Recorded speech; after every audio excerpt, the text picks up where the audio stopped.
Hi, I'm Kathy, and this is my daughter Kristy, and this is our story of hope. I did not have a prenatal diagnosis. I was 35 years old, and I was offered amniocentesis test, which I turned it down.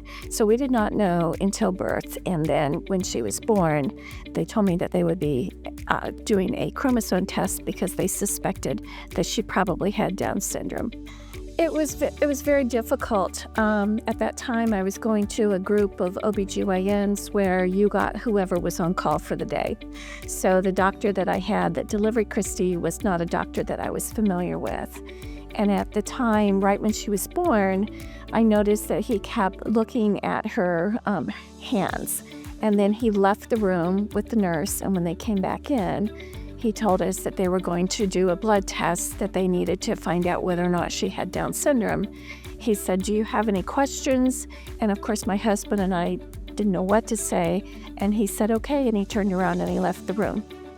We were not offered any resources at the hospital. Well, at that time, there was no internet.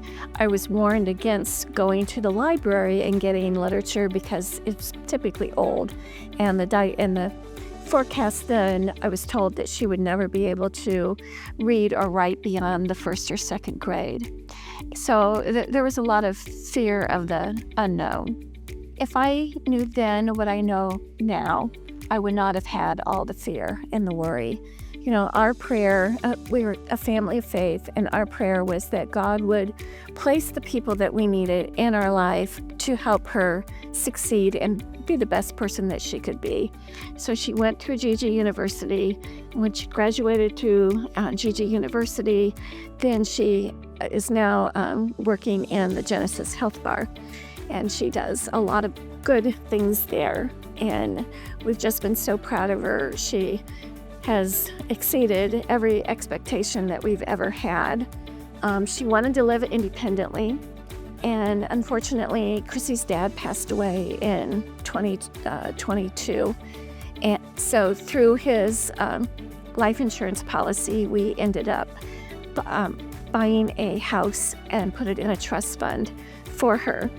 So she lives in a 2-bathroom house about 3 blocks away from me, and she has support services. She has staff that helps her, but she's really flourished in that environment. So she likes being independent, and she's involved in everything. She likes exercising. She was enrolled in dance classes.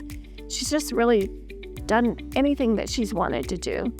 Kristy and I, we called it the Friendship Club. When she got to be about 13, 14, she noticed that some of her cousins were going to a lot of school things that she wasn't always comfortable going to the school dances. And so we started having events once a month at that time, and we called it the Friendship Club. And it was sponsored by the Down Syndrome Association. And we might do a dance that month, or we might have a gym day that month, but I really wanted to develop a lot of social opportunities. Now they have Special Friends Fort Wayne. So what I've really learned is that if there's not something available, then step up and make it become available. Well, I remember when Kristy was little, I was worried about whether or not she'd be able to drive or whether she would be upset that she couldn't drive. And I remember my husband telling me at that time, "Kathy, let's just take it one day at a time."